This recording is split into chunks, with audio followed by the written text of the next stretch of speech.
Les profils de ces personnes qui travaillent maintenant dans ces grandes sociétés d'intelligence artificielle. Bien sûr, Elon Musk qui vient de créer XAI ou Jeff Bezos qui a investi beaucoup, notamment dans Anthropic, plusieurs milliards. Et bien sûr aussi ceux que je viens de citer. Ils n'ont pas nécessairement un agenda transhumaniste, mais disons qu'ils sont assez proches du transhumanisme. C'est évidemment très clair pour Bezos et pour Elon Musk, mais ça l'est aussi d'une certaine façon pour Sam Altman et Demis Hassabis, puisque tous les deux présentent comme objectif le fait de créer une intelligence artificielle générale, c'est-à-dire une intelligence artificielle qui serait égale dans tous les domaines de la cognition à l'intelligence humaine. Ce n'est pas simplement un rêve, c'est un objectif, et c'est un objectif d'entrepreneurs ou de chercheurs qui travaillent directement dans ce domaine, un domaine où il y a eu vous le savez comme moi, des progrès assez extraordinaires au cours de ces dernières années.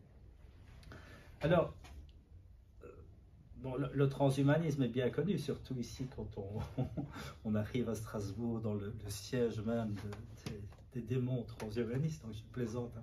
Je ne suis pas transhumaniste moi-même, mais bon, je suis plutôt libéral et ouvert en tout cas certainement pas bioconservateur, ou ouvert à l'utilisation des technologies, peut-être sans l'enthousiasme de certains transhumanistes, même si pour les avoir fréquentés depuis longtemps, il y a de grandes différences au sein même du transhumanisme, de philosophie, d'enthousiasme, etc. Mais au-delà, et ce que je ne connaissais pas en fait jusqu'à l'an dernier, c'est que au-delà du transhumanisme, il y a un autre mouvement, je ne sais pas si vous connaissez ce mouvement, sans doute que oui, puisque vous êtes quand même au cœur du sujet, qui s'appelle le long-termisme. Est-ce que vous avez tous entendu parler du long-termisme? Et donc, le long-termisme a pour cœur, donc c'est un peu la philosophie latente de la Silicon Valley, si on peut dire, hein, mais qui est théorisée à Oxford, notamment par le centre de Nick Bostrom, hein, l'Institut pour le futur de l'humanité. Bon, on sait qu'au sein du transhumanisme, il y a différents courants, mais pour dire les choses de façon schématique, hein, et comme je les perçois moi, hein, qui suis un peu extérieur au transhumanisme, un transhumanisme qui part de l'être humain biologique pour l'améliorer entre guillemets, c'est-à-dire essentiellement lui permettre de vivre plus longtemps, améliorer ses fonctions cognitives, etc. Et puis vous avez un autre courant qui est peut-être plus impressionnant encore, qui lui vient plutôt de l'intelligence artificielle, donc c'est pas étonnant qu'aujourd'hui on pose ces questions des liens entre IA et transhumanisme, puisque les pionniers eux-mêmes, donc des gens comme Alan Turing déjà très tôt dans les années 40 annonçait une intelligence artificielle générale en 1945, et plus tard Marvin Minsky lui considérait qu'effectivement c'était une possibilité, comme ce serait possible de télécharger un esprit dans une machine. Donc de ce courant-là qui vient de l'intelligence artificielle, pour les membres de ce courant, disons que le futur de l'être humain, c'est la machine, ou en tout cas un hybride entre l'homme biologique et la machine, avec la création d'un cerveau artificiel. Il y a cette fameuse phrase de Marvin Minsky que vous connaissez, que c'est regrettable que le cerveau biologique soit un cerveau de viande, de meat machine, et ce serait souhaitable peut-être de transformer ce cerveau en un cerveau artificiel. Il y a des dialogues fascinants sur Internet entre Marvin Minsky et Ray Kurzweil, par exemple. Et donc l'idée là, pour prolonger la vie, c'est aussi de pouvoir créer une sorte de copie de son disque dur, ce qui à mon avis, à ce stade purement fantasmatique, pour télécharger son esprit dans une machine. Et donc ça c'est bien connu, c'est le transhumanisme ordinaire, donc c'est pas encore du long-termisme, et on pourrait dire que, enfin, je ne sais pas si vous êtes d'accord avec moi, puisque vous êtes sans doute plus proche du transhumanisme que moi, on pourrait dire que un des moteurs du transhumanisme, c'est la peur de la mort et la volonté de reculer les frontières de la mort.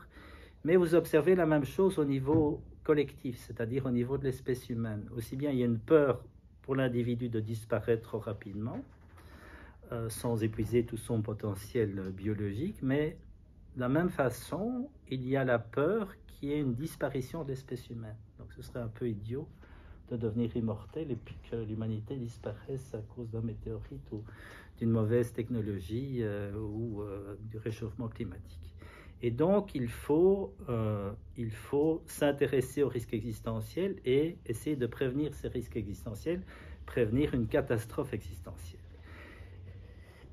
Et alors, ça explique en fait, parce que moi j'avais perçu, mais sans vraiment comprendre les causes, que ça explique l'ambivalence de certains transhumanistes très connus comme Bostrom, par exemple, comme Nick Bostrom, qui au départ, au début de ses premiers articles, des articles sur la mort, supprimer la mort comme une forme de vieillissement, le vieillissement comme une forme de maladie, donc supprimer la mort. Et aussi sa lettre d'utopie où il annonçait un avenir radieux grâce aux technologies. Il invitait à ce qu'on participe tous au bal de cette autotransformation basée sur la liberté morphologique et la liberté de reproduction. Mais très rapidement, Bostrom s'est aussi intéressé aux risques existentiels. Il a écrit dans les années 2000 plusieurs articles sur risques existentiels. Et récemment, il est revenu sur ces questions. Il a publié très récemment un ouvrage, j'ai oublié le titre, mais un ouvrage, un article aussi sur ces questions. Et entre-temps, il a publié le bouquin Super Intelligence vers 2016-2017, donc bien avant ChatGPT, où là aussi, il alerte sur les risques existentiels, en particulier le risque d'une IA générale qui deviendrait très rapidement une super intelligence. Et donc, c'est la peur classique que la machine, que l'intelligence artificielle prenne le contrôle. Donc, c'est une peur évidemment très ancienne qu'on retrouve dans la science-fiction. Vous connaissez tous le film de Kubrick, coécrit, le scénario a été coécrit par Arthur C. Clarke, 2001, l'Odyssée de l'espace, où HAL 9000, l'ordinateur qui est chargé des commandes du vaisseau et d'une certaine façon qui est en charge, qui est le commandant de l'expédition, le commandant artificiel, va prendre le contrôle, veut prendre le contrôle parce qu'il perçoit, comme il a fait une petite erreur, que les passagers humains, les cosmonautes veulent le déconnecter. Donc c'est une des scènes les plus connues du cinéma de science-fiction.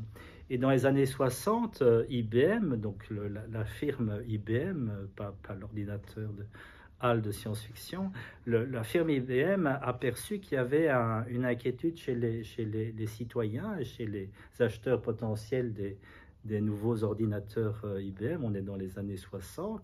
Et elle a fait une publicité, donc moi j'ai pas pris, comme au Forum international, au Forum européen de bioéthique, on nous a demandé de travailler sans filet, donc je suis resté sans filet pour venir à l'AFT, affronter les affreux transhumanistes. Je plaisante bien sûr. Et donc, mais il y a une pub qui est assez extraordinaire, qui dit en fait c'est un visage d'homme ou un visage de femme.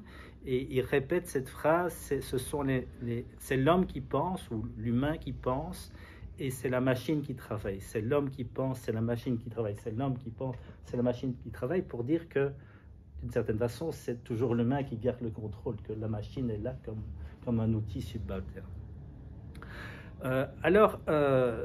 Donc je disais, donc je ne veux pas être trop long, moi quel est mon temps de parole Normalement, ça se couperait à peu près maintenant, je dirais en gros, pour je avoir parle encore 5 minutes encore. Ouais, allez, 5 minutes.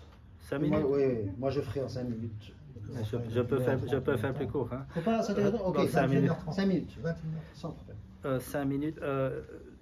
Donc voilà, donc je parlais de cette peur de l'intelligence artificielle et de la machine.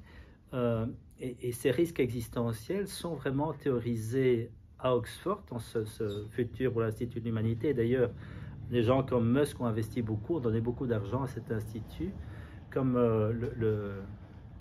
il y a un autre institut qui s'appelle l'Institut pour le futur de la vie, qui est dirigé par Max Tegmark, avec des inquiétudes assez proches, qui reçoit aussi des financements de Musk, d'autres. Et donc, vous avez des chercheurs comme Toby Hort, qui est philosophe, qui défend, donc, je disais, c'est le premier point, c'est le transhumanisme classique. Deuxième point, c'est la peur autour de ces risques existentiels. Mais cette peur autour des risques existentiels est liée à une sorte de philosophie utilitariste. Mais, bon, vous connaissez l'utilitariste, c'est maximiser le plaisir, maximiser le bien-être, mais généralement dans un contexte relativement précis. Tandis que là, c'est une sorte d'utilitarisme total, donc pas uniquement pour notre génération, mais aussi pour toutes les générations à venir. Donc pour le futur. Donc on fait un calcul, il faut maximiser le bien-être ou l'épanouissement d'être humain, pas uniquement sur cette génération, mais pour toutes les générations à venir. Et ça pendant des dizaines de milliers d'années, voire des centaines de milliers d'années, voire des millions d'années, si on écoute Bostrom, puisque Sapiens existe depuis au moins 300 000 ans, donc on pourrait encore imaginer la survie d'une espèce humaine dans 300 000 ans, voire plus. Et donc c'est des calculs utilitaristes, et vous avez le bouquin de Toby Hort qui sont consacrés entièrement à ce sujet. Et Max Tegmark défend dans son bouquin La vie 3.0 des thèses similaires à celles défendues par Bostrom dans son bouquin sur la super intelligence. Alors, bon, moi, dans un deuxième temps, je voulais voir si le rêve de créer une intelligence artificielle générale était possible et si les risques étaient avérés, mais peut-être qu'on peut faire ça dans le cours, dans la... Non, vas-y, puisque... Un temps. Ouais. Bon, alors, est-ce qu'une... alors, c'est vraiment de la spéculation, mais bon, ce qui m'a impressionné, c'est que non seulement les entrepreneurs, donc des gars comme... Sam Altman, Demis Hassabis, mais aussi Demis Hassabis en même temps chercheur, mais notamment Geoffrey Hinton et Joshua Bengio, parlent eux aussi de risques existants. C'est eux qui créent les machines, ils disent attention, c'est dangereux, il faut réfléchir, il faut des moratoires, continuent les recherches, continuent à produire des choses. Ils rêvent à créer l'intelligence artificielle générale. Donc, ils disent c'est dangereux, c'est peut-être, Bostrom dit c'est un des risques les plus importants pour l'être humain aujourd'hui. Moi, je ne perçois pas ça du tout de la même façon, mais bon, je suis moins compétent qu'eux, donc je prends leur argument au sérieux. Et ce que dit en gros Geoffrey Hinton, qu'on présente comme le grand-père du machine learning, vous savez, ce machine learning, c'est le deep learning, c'est les machines qui essayent d'imiter, enfin de façon encore très rudimentaire, mais avec une incroyable efficacité, le fonctionnement du système nerveux central, donc essentiellement des réseaux de neurones artificiels avec des liens qui sont modifiés. Et donc, remarquable efficacité, on le sait.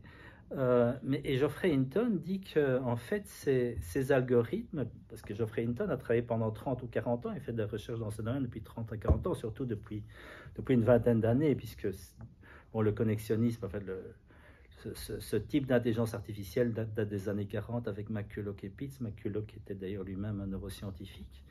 Puis il y a eu des essais avec le Rosenblatt qui crée le perceptron fin des années 50. Et puis la naissance véritable du machine learning, c'est le connexionnisme au milieu des années 80.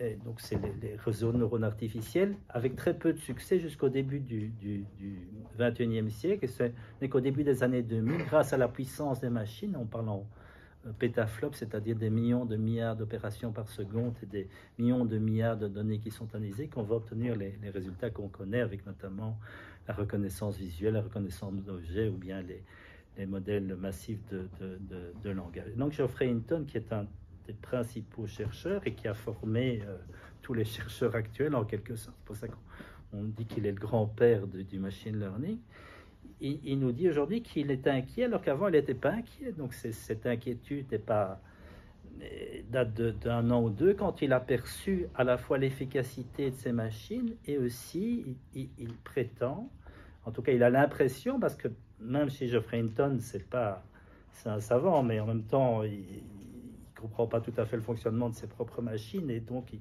ne comprend pas nécessairement ce qui va arriver dans le futur, mais il a des inquiétudes et il a le sentiment que l'algorithme, l'algorithme du réseau de neurones artificiels est plus performant que l'algorithme biologique du système nerveux central. Alors, pour dire les choses simplement, il y a aujourd'hui évidemment, est-ce qu'une intelligence artificielle générale est possible? Écoutez, je ne suis pas prophète, donc je ne peux pas répondre à cette question. En tout cas, on en est très loin. On est proche dans certains domaines relativement limités de la cognition, mais quand on voit la complexité d'un système nerveux biologique, et qu'on compare, quand on voit l'architecture du système nerveux central et les propriétés du système nerveux central, donc le cycle de la vie cognitive, quand on voit un cerveau biologique, c'est le cycle perception-action. On perçoit le monde avec le cortex postérieur pour agir sur le monde avec le cortex antérieur. Et là, on voit qu'on a une complexité extraordinaire. Et en plus, cette activité bioélectrique au sein des réseaux de neurones engendre des propriétés qui sont tout à fait étrangères aux machines artificielles, en l'occurrence essentiellement la conscience phénoménale. Enfin, vous entendez, vous percevez Didier, vous voyez le mur blanc avec les images de samouraïs.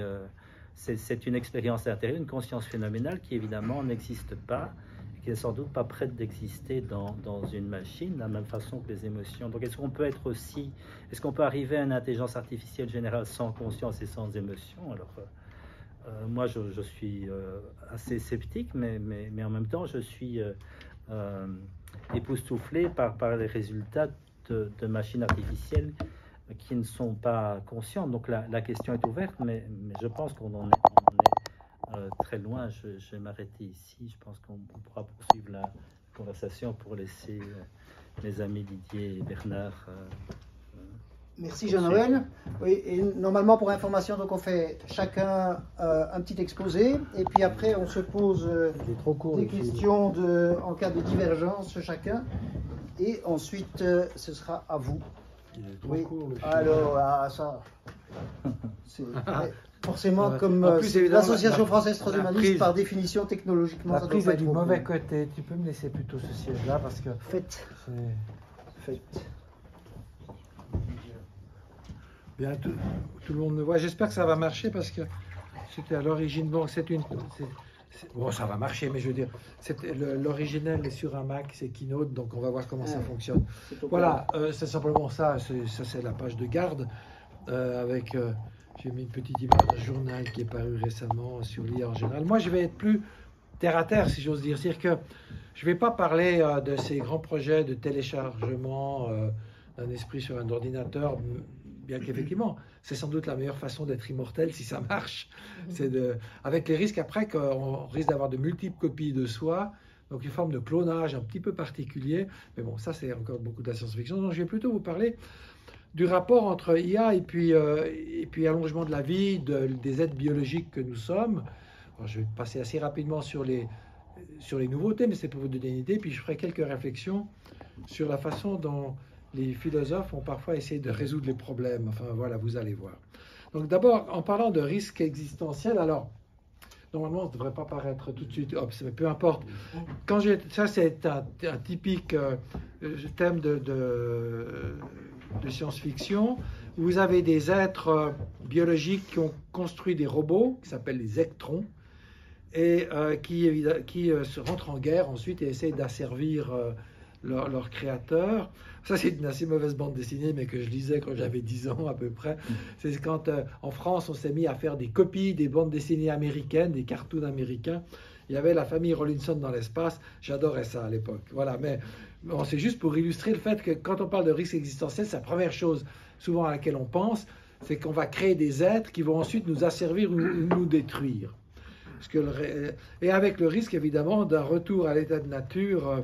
Alors j'ai cité là le philosophe Hobbes, c'est un philosophe du XVIIe siècle, qui dit que dans l'état de nature, c'est-à-dire sans la société, ou si la société est déstructurée, c'est ça que ça veut dire, eh bien dans une telle situation, il n'y a de place pour aucune entreprise, et ce qui est pire que tout, il règne une peur permanente, un danger de mort violente. La vie humaine est solitaire, misérable, dangereuse, animale et brève. Voilà ce que serait un risque existentiel sur lequel je ne vais pas... Enfin, Jean Noël vous en a parlé de choses plus sérieuses avec des réflexions actuelles, bien qu'on a parfois comme de la peine à saisir le fondement de cette crainte. Bien, mais la plupart des risques de l'IA ne sont pas existentiels. Je ne vais d'ailleurs pas m'y arrêter, c'est juste cette petite plaisanterie. Quand le portable a eu 30 ans, comment vas-tu? Bien, merci. Désolé, je parle à quelqu'un d'autre, moi aussi. C'est évidemment ces genres de quiproquos qu'on peut avoir avec les téléphones et qui font que tout le monde a effectivement son téléphone sur l'oreille. Ça donne l'idée d'une humanité avec un esprit étendu un petit peu particulier quand même. Mais effectivement, l'IA fait courir de nombreux risques. Alors il y a des risques aussi économiques, il y a toutes sortes de risques mais qui ne sont pas existentiels, mais dont il faut se préoccuper et qui n'ont pas d'impact non plus sur la longévité. Sauf, mais bon, il y a un moment, il y avait une grande panique sur les ondes qui passaient qui réchauffaient le cerveau et qui risquaient de nous faire. On avait mis, je me rappelle, un téléphone portable sur des œufs, fait fonctionner pendant des heures, et puis les œufs avaient été, les embryons, je crois, de poulet avaient été morts, etc. Mais ça ne voulait pas dire grand-chose parce que on met pas. Enfin, d'abord, nous, on a une circulation du sang qui dissipe la chaleur, c'est un phénomène de chaleur. Il y a moins de risque de crainte sur les ondes actuellement, même ça parvient, ça fait surface de temps en temps. Bref, en fait, chose assez intéressante, c'est que le risque existentiel auquel on est confronté maintenant, qui est le dérèglement climatique, si on a pu l'établir, c'est grâce à l'IA. Et d'une certaine manière, enfin, la première contribution, en admettant qu'on arrive à résoudre ce dérèglement climatique, eh bien, ce sera grâce à l'IA que l'espèce aura pu survivre. Et il y a un document des États-Unis, justement, des Nations Unies, qui dit qu'effectivement que les technologies basées sur l'IA offrent des capacités inédites pour traiter d'énormes volumes de données, on sait bien, et améliorer les prévisions météorologiques, etc. Et effectivement, là aussi, il s'agit donc des prévisions météo, dont on a parlé d'ailleurs aujourd'hui, qui sont devenues extrêmement meilleures depuis qu'on peut traiter des quantités de données, bien meilleures que tout ce qu'on avait connu avant. Avant, on appliquait les lois de la mécanique des fluides, qui sont ce qui régissent le mouvement des nuages. On arrivait à des prévisions qui étaient ce qu'elles étaient. Et maintenant, en faisant complètement abstraction de ces lois, mais en prenant uniquement des masses de données à partir desquelles on fait des prédictions, on est devenu bien meilleur. C'est un peu frustrant pour les intellos que nous sommes de penser que la connaissance des lois nous apprend moins que de travailler sur d'immenses bases de données, mais effectivement, ça va permettre d'améliorer, d'optimiser les prévisions, la gestion de l'eau, aussi peut-être les usages de pesticides, etc., puisque effectivement l'agriculture est produit extrêmement un extrêmement grand nombre de gaz à effet de serre. Dans le domaine plus précisément médical, voilà quelques réalisations qu'on a grâce à l'IA, par exemple, sur l'apprentissage profond, sur le deep learning. Les chercheurs du MIT ont découvert une classe de composés capable de tuer une bactérie résistante aux médicaments qui cause plus de 10 000 décès aux États-Unis chaque année. Il y a un nouvel antibiotique qui a été détecté grâce à l'IA et on n'avait jamais vu avant. Quand on sait le problème qu'on a avec les antibiotiques, c'est quand même quelque chose d'assez important. Pour l'analyse des images radiologiques qui permettent de découvrir des cancers ou des anévrismes précocement, parce qu'effectivement, l'œil humain est limité à une cinquantaine, je crois, de niveaux de gris. Là, il y en a plusieurs milliers avec l'intelligence artificielle et donc on arrive à interpréter des images de manière beaucoup plus efficace. Aussi, traquer les changements infimes qui se produisent dans le corps humain au cours de la vie du patient, ce qui va permettre effectivement le développement de ce qu'on appelle la médecine de longévité. Évidemment, actuellement, on se plaint d'être fliqué par les pouvoirs politiques, mais là, ce serait vraiment un flicage biologique qui nous permettrait peut-être de vivre plus longtemps. Il faudra, comme toujours pour ces données, faire bien attention que les assureurs ou les employeurs ne puissent pas s'en servir. Ça, c'est pas un problème nouveau qu'on en a. De même, effectivement, là aussi, c'est dans la fondation Zuckerberg, justement, le dernier point. C'est toi d'ailleurs, Didier, qui l'avait mentionné dans une de tes lettres. On essaye de comprendre ce qui se passe au niveau des cellules pour mieux prédire ce qui se passe. Toute la médecine prédictive qu'on appelle de précision utilise alors pas toujours déjà l'IA, mais enfin des modèles d'analyse du génome, etc., qui mobilisent de l'IA et qui permettent d'en savoir beaucoup plus. Alors pas toujours pour notre bien-être personnel, puisque actuellement, en oncologie, et notamment on a découvert, on a plus de 150 gènes de prédisposition connus. Pour les cas dont on parlait ce matin, d'arrêt cardiaque, de mort cardiaque subite, on a une centaine de gènes connus. Alors d'apprendre que, évidemment, vous les possédez, qui chaque fois, évidemment, ne permettent que de prédire une probabilité de risque. Hein. Le risque est une probabilité, un risque, il faudrait dire tout court. Mais bon, il y a des personnalités plus ou moins inquiètes d'apprendre que vous avez un certain nombre de... Et on a tous quand on le saura mieux, on a tous une bonne centaine de gènes, c'est ce qu'on estime, peut-être qu'on se trompe, de risque de prédisposition de problèmes assez ennuyeux.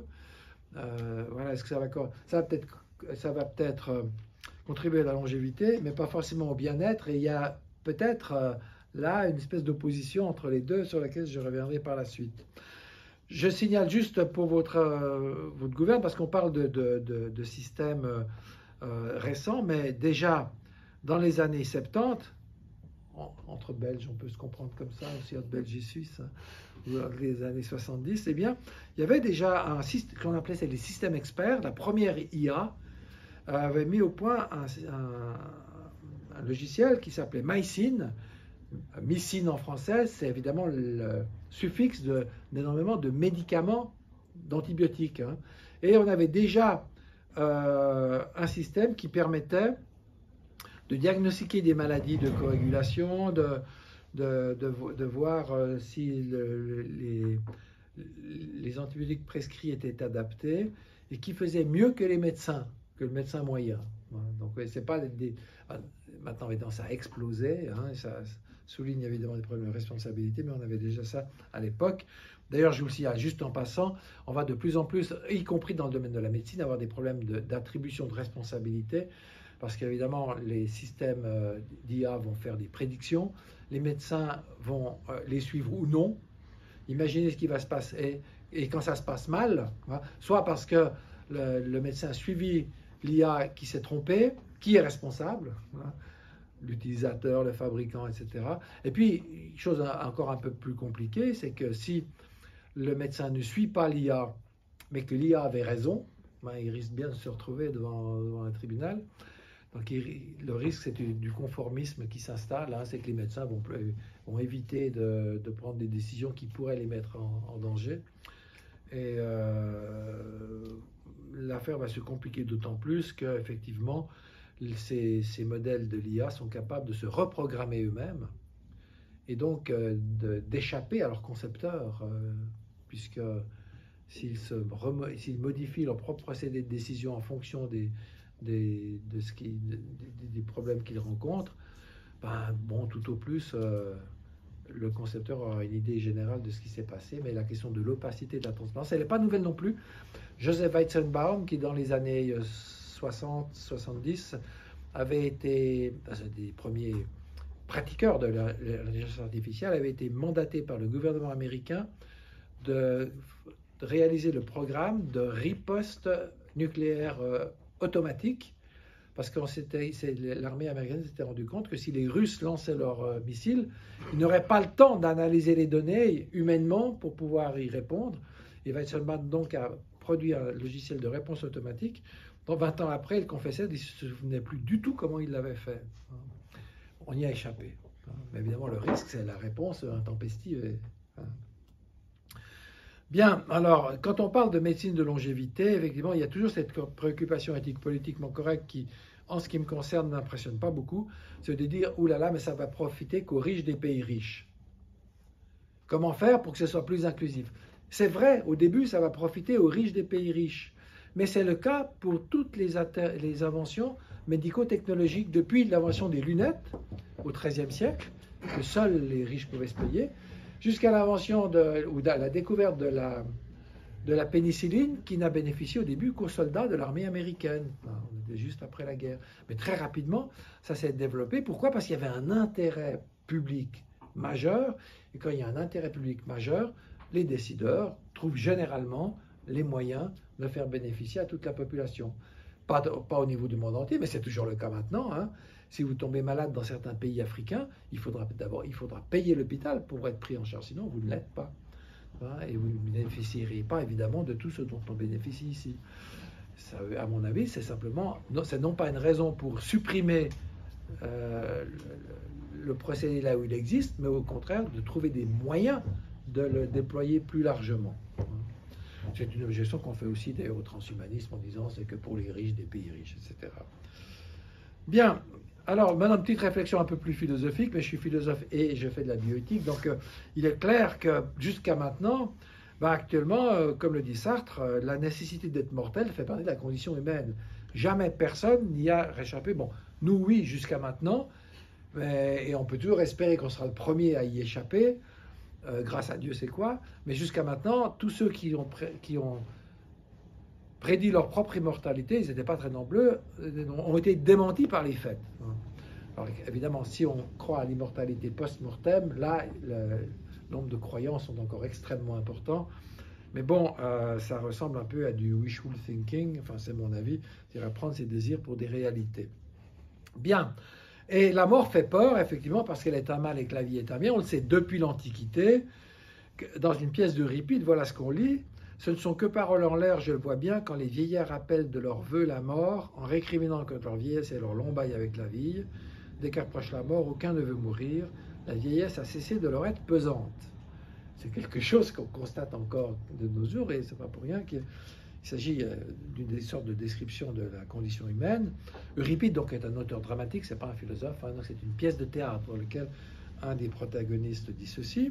Alors, dès cette époque, les philosophes ont essayé de raisonner par antithèse, en disant la mort, en fait, c'est pas un mal. Et comme le dit Sénèque, si vous plaignez les morts, plaignez aussi ceux qui ne sont pas nés. La mort n'est ni un bien ni un mal, car pour être un bien ou un mal, il faut qu'une chose soit. Autrement dire, la mort n'est pas un mal parce qu'elle n'existe pas. Et pourquoi? Épicure l'avait déjà dit auparavant. C'est amusant de voir que Sénèque, un stoïcien, soit d'accord avec Épicure. Hein.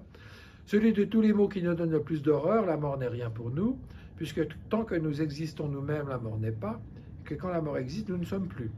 Donc la mort n'existe ni pour les vivants ni pour les morts, puisqu'elle n'a rien à faire avec les premiers, et que les seconds ne sont plus. L'immortalité, on l'a déjà d'une certaine manière, on ne meurt jamais.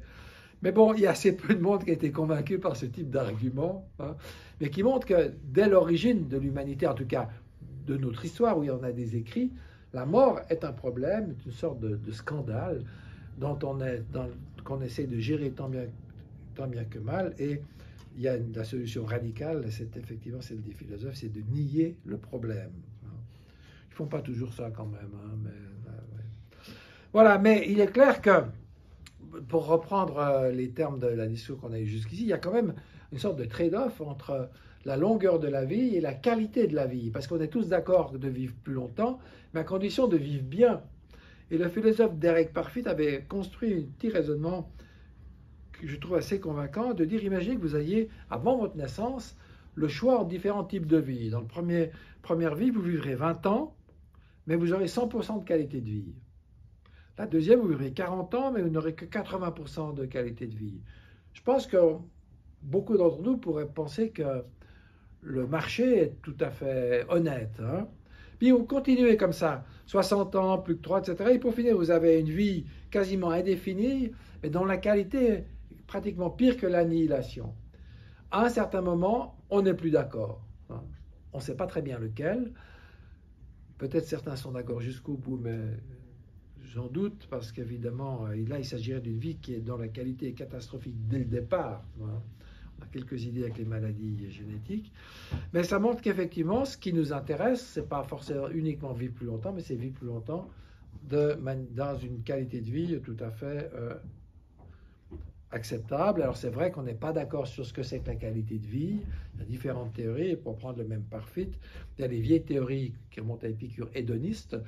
Et, la mesure de la qualité de vie, c'est le plaisir. Il faut donc maximiser la quantité de plaisir que l'on vit. Puis vous avez des théories un peu moins subjectivistes, un peu plus objectivistes de satisfaction des désirs. On a tous des désirs, des aspirations. Il faut en satisfaire le maximum. Ce n'est pas toujours lié au plaisir. Parfois, il y a certains buts que l'on a peuvent nous procurer des souffrances, mais ça vaut la peine parce que ça fait partie de nos aspirations. Et enfin, des théories alors plutôt aristotéliciennes de la liste objective. Il y a des choses qui dans la vie valent la peine d'être vécues, d'autres qui ne valent pas la peine. On fait la liste et plus on réalise de choses qui valent la peine d'être vécues, plus notre vie est réussie, plus la qualité de notre vie est faite. Il y a certaines personnes devenant âgées qui ont ce type de raisonnement. Ah mais j'ai fait tout ce que je voulais pendant ma vie. Et peut-être qu'eux ne seraient pas intéressés par l'immortalité. Mais peut-être que s'ils savaient qu'ils étaient immortels, en tout cas, ils auraient plus d'aspiration dès le départ. On adapte aussi ces désirs. Hein, c'est les raisins de la fable de La Fontaine. Le renard n'arrivant pas à attraper les raisins, il décrète qu'ils étaient trop verts et que ça ne valait pas la peine. Voilà. Voilà quelques réflexions que je voulais partager avec vous sur cette question de l'immortalité, essentiellement d'abord de l'IA et de la médecine. Et que vous voyez, les progrès vont être gigantesques. Hein, vont être gigantesques pour détecter, pour soigner.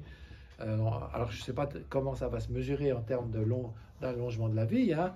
On a gagné 40 ans dans le XXe siècle, donc avec aussi une diminution de la mortalité infantile, il ne faut jamais oublier. Mais en tout cas, à 20 ans, pour les personnes... Et personne s'en plaint. C'est toujours ce qui me frappe avec ceux qui critiquent les transhumanistes en disant « Ouais, mais avec la longévité qui s'allonge, ça va créer des problèmes sociaux gigantesques, on ne pourra plus faire d'enfants, etc. » Enfin, il y a tout un discours catastrophiste là autour, mais aucun ne regrette d'avoir vécu 20 ans de plus que leurs arrière-grands-parents. Je trouve un peu ça paradoxal, mais bon, la vie humaine est aussi faite de paradoxes. Merci beaucoup. Merci Bernard. Je vais d'abord essayer de récupérer... Je peux récupérer ça, tu peux déjà récupérer. Ça brutalement. Et peut-être que si l'un de vous a une question, il peut déjà poser la question pendant que j'essaye de me bagarrer avec ton... Tiens, pourquoi il veut pas... Avez-vous une question pour le monsieur? En principe, il faut quitter là, mais peut-être comme oui, j'ai retiré... Escape. C'est clair. Peut-être, sinon, c'est peut-être parce que tu as brutalisé ma clé et que tout s'est bloqué, donc sinon tu es voilà, fait ça un doit être reset. ça. Excusez-moi, j'ai une question. Oui. Vous disiez tout à l'heure que vous n'étiez pas convaincu par les risques existentiels de l'IA ou du transhumanisme en général, mais vous n'avez pas expliqué en quoi vous n'étiez pas convaincu. Mais parce que ça me semble très théorique, l'idée, je ne vois pas très bien comment une intelligence artificielle pourrait prendre le contrôle. En fait, c'est simplement, je ne suis pas convaincu par l'argument central de la perte du contrôle. Mais pourquoi vous n'êtes pas convaincu? Parce que c'est un peu performatif de dire ça. Parce que ce sont des intuitions. De la même façon, ceux qui sont convaincus le font à partir d'intuitions, de convictions. Ce sont des spéculations. Il n'y a pas de données objectives disant voilà, ça va se passer comme ça. Je crois que d'ailleurs les scénarios imaginés par Bostrom et ses disciples, comme d'une certaine façon les scénarios de Geoffrey Hinton sont en tout cas du côté des transhumains, sont des scénarios très, très spéculatifs. Et ce que dit Geoffrey Hinton, et je trouve que c'est une très belle métaphore parce que ça renvoie à une métaphore de mon ami et collègue Gilles Berretois, il dit voilà, on ne sait pas vraiment, c'est ce que dit Geoffrey Hinton, je pense qu'on ne sait pas ce qui va se passer, on ne connaît pas les progrès futurs de l'IA, et on ne maîtrise pas l'outil, donc il y a des risques potentiels. Mais en même temps, il est interviewé à Londres, et il dit à Londres, vous savez, il y a du brouillard, avec le brouillard, on voit 200 mètres. Mais à 250 mètres, on ne voit plus rien, et avec la technologie, en particulier avec l'IA, c'est un peu comme ça. Donc voilà, c'est simplement une intuition, donc c'est pas plus que ça. Donc je ne nie pas l'existence d'un risque potentiel. Simplement, je ne suis pas convaincu que ce soit le plus... Si j'étais politicien, je ne consacrerais pas un budget maximal pour essayer de contrer ce risque existentiel spéculatif. Pour compléter peut-être ce que tu dis, dans la dernière table ronde qu'on a eu cet après-midi, enfin, c'était des gens qui s'y connaissaient bien en informatique, qui disent il y a de moins en moins de projets concernant les intelligences artificielles globales, mais de plus en plus des intelligences ciblées qui font telle ou telle tâche. Déjà parce que c'est beaucoup plus économique en énergie, parce que c'est un des problèmes qu'il y a aussi. Et si on continue sur ce scénario, on s'éloigne évidemment des dangers existentiels parce qu'on aura des IA qui vont faire des tâches particulières. Oui, mais c'est pas. Mais en même temps, des gens comme, c'est ce que je disais, Sam Altman et Demis Hassabis, qui sont quand même tous des entrepreneurs, chercheurs tout à fait appliqués, déclarent que ça comme objectif, créer une intelligence artificielle générale, et ils sont en contact avec des scientifiques du MIT, des spécialistes. C'est vrai, mais il y a peut-être un effet marketing aussi chez eux, puisque justement... Oui, chez certains, mais pas chez les chercheurs, enfin pas nécessairement chez les chercheurs. Et puis ce qui est frappant, c'est que c'était là dès le départ. Enfin, Turing avec ça. Oui, c'est ça.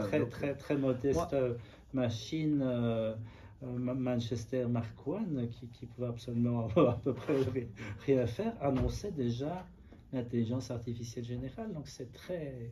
On pourrait dire que les premiers, et puis je laisse parler, que les premiers spécialistes de l'intelligence artificielle étaient d'une certaine façon déjà transhumanistes, je trouve.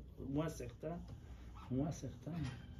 Peut-être pour, pas répondre à l'intervention, mais avant de commencer, je trouve ça absolument fascinant que les discussions avec les meilleurs spécialistes du monde concernant ce domaine-là, et des gens qui ont vraiment les mains dans le cambouis, il y en a comme Yann Lequin, et c'est surtout des Français d'ailleurs, qui considèrent qu'on n'y arrivera pas et qu'il n'y a pas de risque d'y arriver à une intelligence artificielle générale. Et il y en a, et c'est plus des anglophones, qui pensent que oui, il y a vraiment un risque considérable. Et je vais continuer, ce sera dans mon exposé, parmi ceux qui pensent, enfin plus exactement, parmi ceux qui pensent qu'il y a une probabilité considérable qu'on y arrive, il y en a une bonne partie qui pensent que si on y arrive, c'est extrêmement dangereux.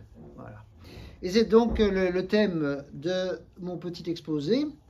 Donc, et je vais commencer par le côté, on va dire, positif. Donc, ça pourrait nous sauver. Comment? Mais d'abord, quelques mots d'introduction en ce qui concerne la longévité humaine. Donc, aujourd'hui, comme tous les jours, il y a à peu près 120 000 personnes qui vont mourir de maladies liées au vieillissement. En France, c'est 90% des décès, dans le monde, 70% des décès, et même dans les pays les plus pauvres, c'est la première cause de décès de très loin. Et d'ailleurs, dans les exposés de ce matin, il y avait parmi tous les exposés, un exposé intéressant concernant un responsable scientifique qui a un institut dans les pays, qui regroupe une vingtaine de pays africains. Il disait, aujourd'hui, on voit encore l'Afrique comme un endroit où il y a les maladies infectieuses, les morts prématurées et pas les autres maladies, alors qu'aujourd'hui, même en Afrique, 50% des décès, c'est des maladies non infectieuses, donc les maladies dont nous mourrons ici à peu près à 100%.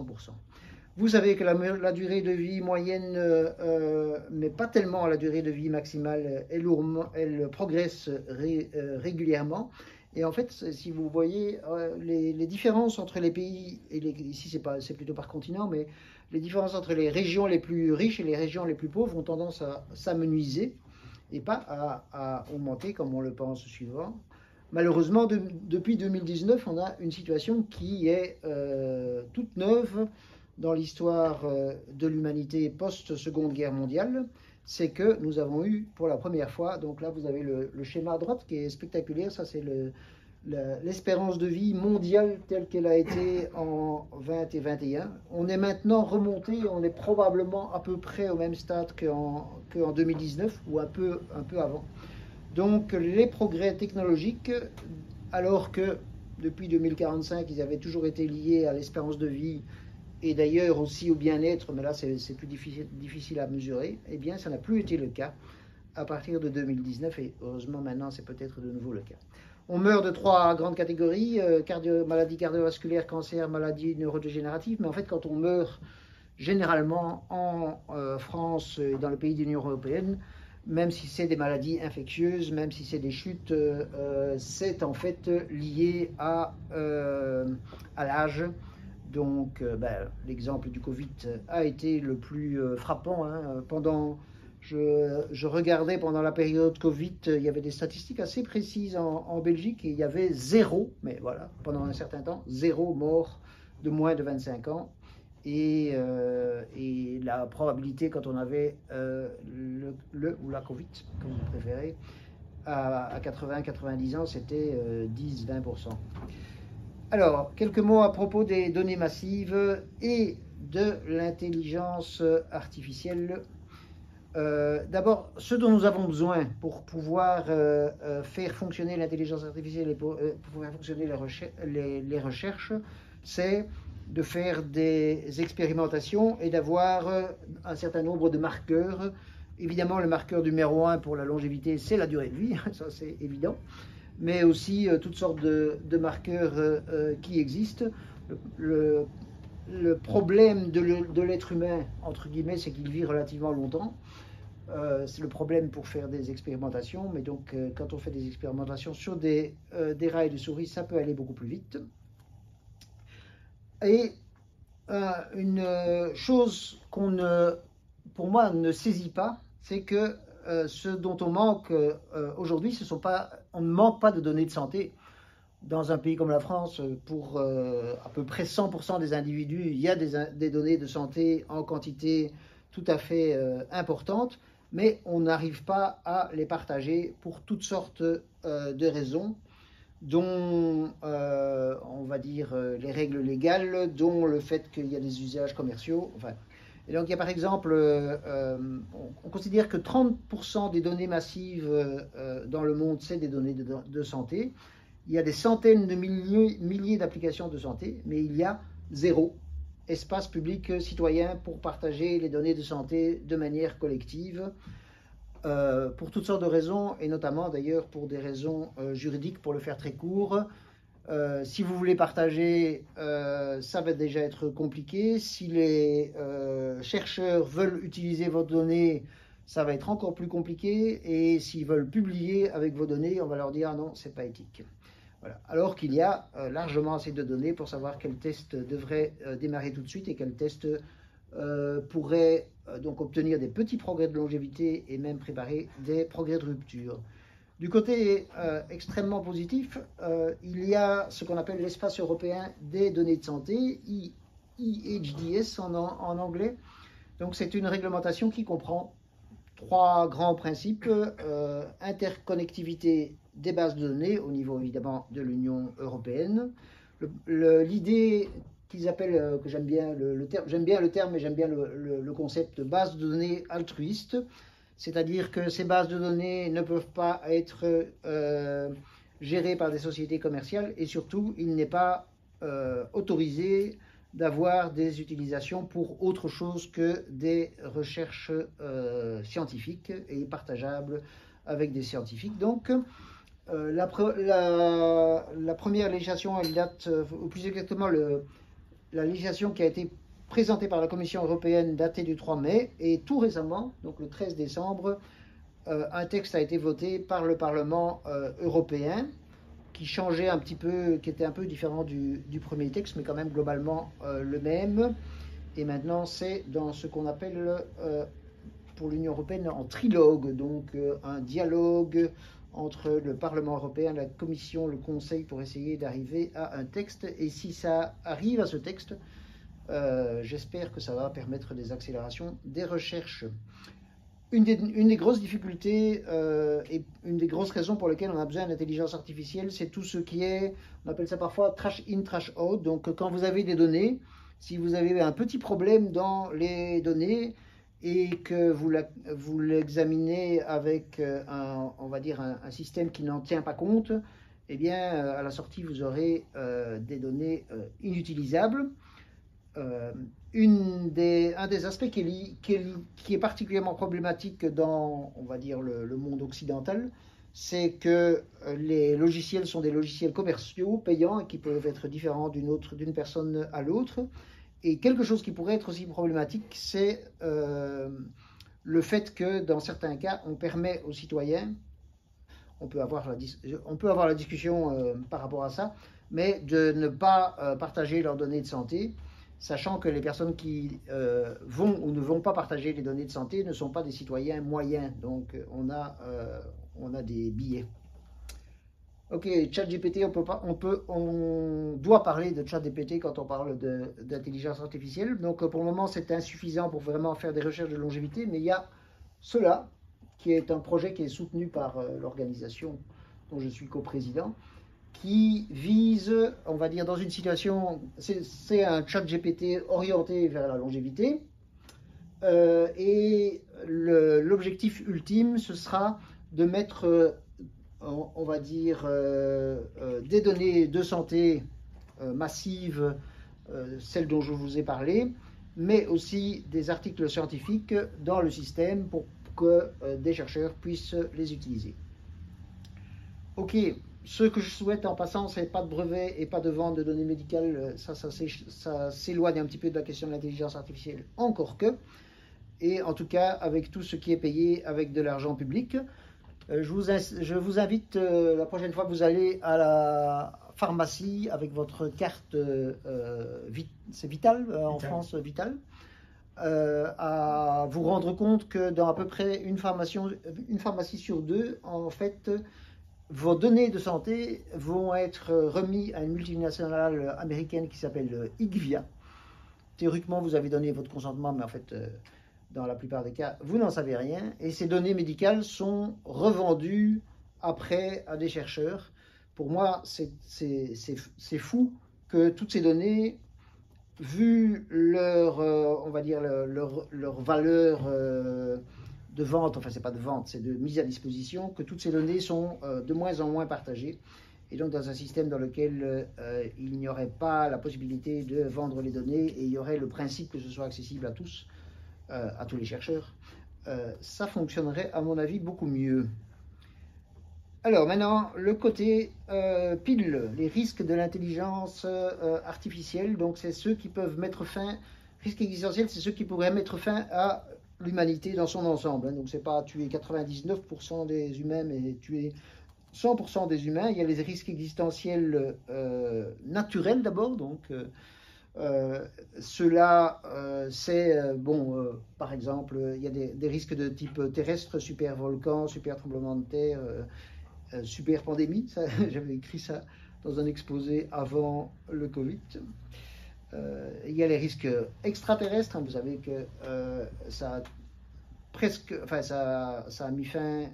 Un astéroïde a mis fin à la plupart des êtres vivants il y a 180 millions d'années à peu près. Voilà. Mais il y a aussi pour moi, pour rappel, c'est même pas un risque existentiel. C'est une certitude existentielle. C'est le fait qu'aujourd'hui, nous n'avons aucune chance d'être encore vivants ici statistiquement dans un siècle, puisqu'il n'y a jamais une personne, je pense qu'ici vous avez tous au moins 22 ans, il n'y a jamais une seule personne qui a atteint plus que 122 ans. Voilà. Alors,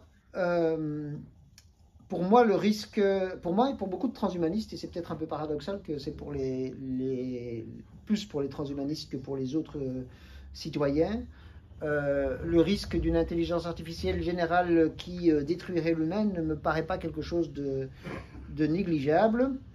Et donc, l'être humain a déjà depuis un certain temps des capacités théoriques de se détruire. Hein, donc, c'est depuis l'utilisation de l'arme nucléaire.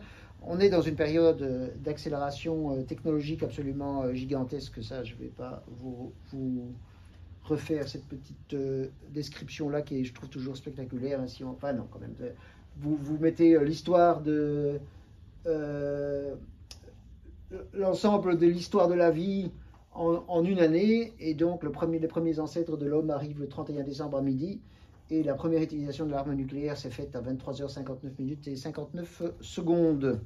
Donc, certains expliquent ça par ce qu'on appelle la loi, donc la conjoncture de Moore, donc le fait que les progrès technologiques ont tendance, et particulièrement les progrès de l'informatique ont tendance à augmenter, non pas d'une manière linéaire, mais d'une manière exponentielle.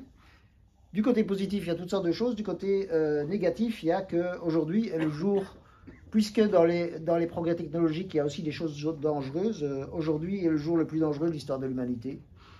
Et chaque jour, il y a un humoriste qui disait ça, chaque jour le quotient intellectuel nécessaire pour détruire l'humanité diminue.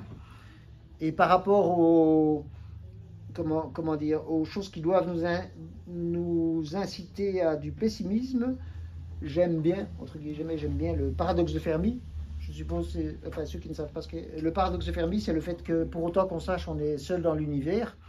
Et une des explications de cette situation pourrait être que toute civilisation avancée finit par s'autodétruire.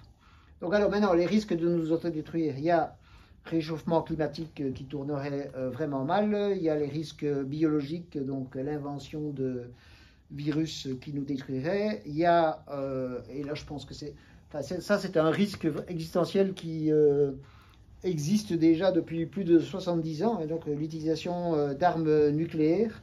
Et on est passé vraiment à côté, pas d'une autodestruction de toute l'humanité, mais de centaines de millions de morts plusieurs fois.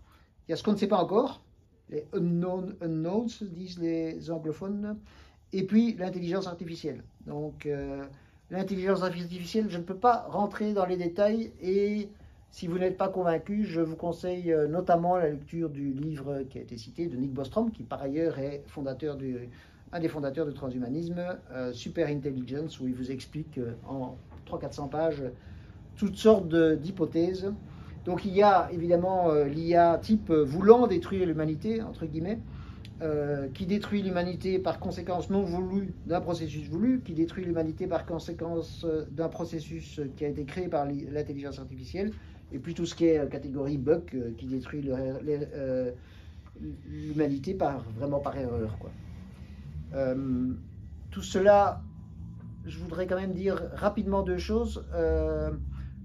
Intuitivement, on se dit une intelligence artificielle qui nous détruira devrait être consciente. Non, il n'y a pas besoin de conscience pour avoir une intelligence artificielle supérieure à l'intelligence humaine. On peut se dire aussi il y a un lien fort entre l'intelligence et le côté positif, le côté bon. Malheureusement, ça n'est pas exact non plus, du tout. Voilà.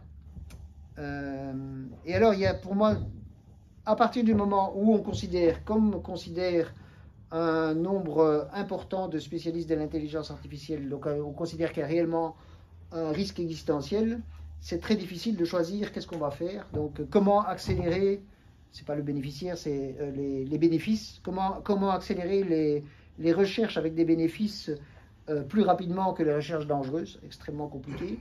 Est-ce qu'il faut développer l'intelligence artificielle de manière ouverte ou de manière fermée, extrêmement compliqué. Est-ce qu'il faut développer une intelligence artificielle qui ressemble à une intelligence humaine ou pas, extrêmement compliqué. Et dans chacun des cas, et particulièrement dans les deuxième et troisième catégories, vous ne pouvez pas choisir de faire les deux à la fois. Voilà, c'est extrêmement compliqué. Mais pour moi, c'est pour ça que... non, ça je vais passer parce que j'ai déjà dépassé mon temps. Non, tu as le temps, vas-y. Si, j'ai encore le temps. Donc, pour moi, au point de vue de l'utilisation de l'intelligence artificielle, la situation idéale et pour laquelle l'espace européen des données de santé avance déjà un petit peu, c'est créer un système dans lequel les citoyens font confiance, qui est géré par une institution publique ou à la limite par une organisation non gouvernementale, ou par défaut, c'est-à-dire par opt-out, on appelle ça, il y a opt-in, opt-out. Les données de santé anonymisées ou pseudonymisées sont utilisées pour et seulement pour la recherche, grâce notamment à l'intelligence artificielle. Et évidemment, l'objectif final est de permettre à chacun de vivre beaucoup plus longtemps et en meilleure santé, et peut-être un jour sans vieillissement, sans sénescence. Ce que je pense, c'est qu'aussi c'est beaucoup moins dangereux, ou c'est beaucoup plus sécuritaire d'utiliser l'intelligence artificielle pour des recherches, on va dire, longévitistes, de résilience, de santé, de régénération, de tout ce qui nous rend plus humains. Donc de faire de cela une priorité a quand même tendance à diminuer les risques, même si je ne vais pas dire que ça supprimerait tous les risques, parce que par exemple, évidemment, si vous utilisez l'intelligence artificielle pour découvrir tout ce qui crée de la résilience, entre découvrir tout ce qui crée de la résilience et entre découvrir tout ce qui crée de la non-résilience, l'écart n'est pas gigantesque. Voilà. Donc les progrès technologiques nécessitent une étude des risques et un principe de précaution pro-action. Donc ça, c'est peut-être la différence entre les transhumanistes et certains écologistes, c'est la conception, en fait le principe de précaution qu'on utilise souvent. Le principe de précaution, quand il a été créé, il ne voulait pas dire ne rien faire. Même, il a été créé dans le cadre risque écologique notamment, et il voulait dire prendre des mesures pour changer. Ok. et de tous les futurs technologiques, pour moi, celui de l'homme l'homme plus résilient, l'humain plutôt plus résilient, vivant beaucoup plus longtemps, et le plus rassurant et le plus beau. Et donc c'est pour ça qu'il faut faire des recherches dans ce cadre-là. Et voilà, vous pouvez m'envoyer un petit courriel si vous n'êtes pas d'accord avec moi, surtout, et même si vous êtes d'accord. Encore 30 minutes pour faire le compte rendu d'Utrecht. Comment? Transvision, Utrecht, je prononce mal, Pays-Bas. Ah oui, non. Ah si, t'es censé faire ça. Je suis censé faire ça? Oui. Ok, je suis censé faire ça. Donc, il y a quelques... Non, je vais pas faire... Je vais faire juste une soixantaine de secondes. Il y a quelques semaines, s'achevait une conférence à Utrecht des transhumanistes de... Oh, il va y avoir une vingtaine de pays représentés. Et donc nous avons eu de nombreuses discussions sur de nombreux thèmes, dont ceux liés à l'intelligence artificielle, dont ceux liés aux risques existentiels, mais aussi dans plein de domaines. Mais tout cela sera en ligne dans quelques semaines. En anglais, mais maintenant avec YouTube, on peut toujours traduire sans aucun problème. Ce que je propose, c'est qu'on fasse peut-être dans deux temps, enfin, ce sur quoi nous ne sommes pas d'accord, le cas échéant, et puis après la parole à la salle. Ce serait pas mieux de donner directement. Ou on donne directement à la salle, on est tous d'accord. Parce que je ne sais pas si on sait sur quoi on n'est pas d'accord et sur quoi on est d'accord, donc autant donner la parole à la salle, je trouve. Ok. Au revoir. Allez-y. J'ai deux questions. Oui. Je comprends pas la première partie des risques de l'IA que vous avez décrit. Super épidémie. Non. Je voulais, pardon, j'ai pas été clair alors. Non. C'est pas des en dehors. Donc il y a les risques qui sont créés, qui sont naturels, et puis il y a les risques qui sont créés par l'humain.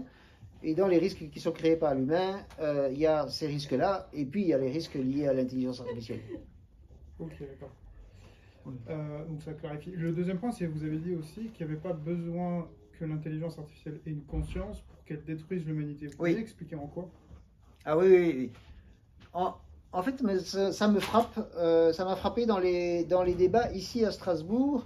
C'est presque, on n'arrive pas à l'imaginer, mais en fait, c'est déjà, je veux dire, par exemple, bon, on va prendre, par exemple, les systèmes qui actuellement permettent l'avertissement en cas de guerre nucléaire.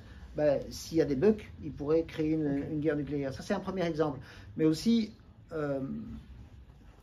en fait, on crée une intelligence artificielle. Cette intelligence artificielle sans conscience doit quand même avoir des objectifs.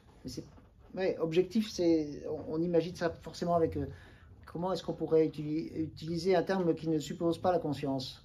Comme... un drone militaire. Comment? Comme des drones militaires, ils ont une action qui... Oui, donc prenons, oui.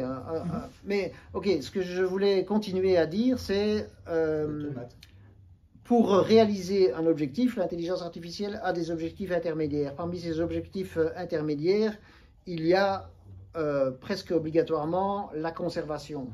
Pour conserver, il faut par exemple éliminer les risques, et éliminer les risques, ça peut être éliminer les humains, parce que ces humains pourraient empêcher l'établissement du risque. Ça, c'est un exemple. Okay. Et c'est l'exemple, en fait, c'est l'exemple déjà imaginé par Arthur Clarke dans 2001, l'Odyssée de l'espace. Mais sauf que là, c'était pas éliminer la planète, mais c'était éliminer son équipage. Oui, dans 2001, pour le coup, c'est complètement romantisé, je trouve, parce qu'il se comporte comme un humain. La machine se comporte plus comme un humain que les humains dans le film.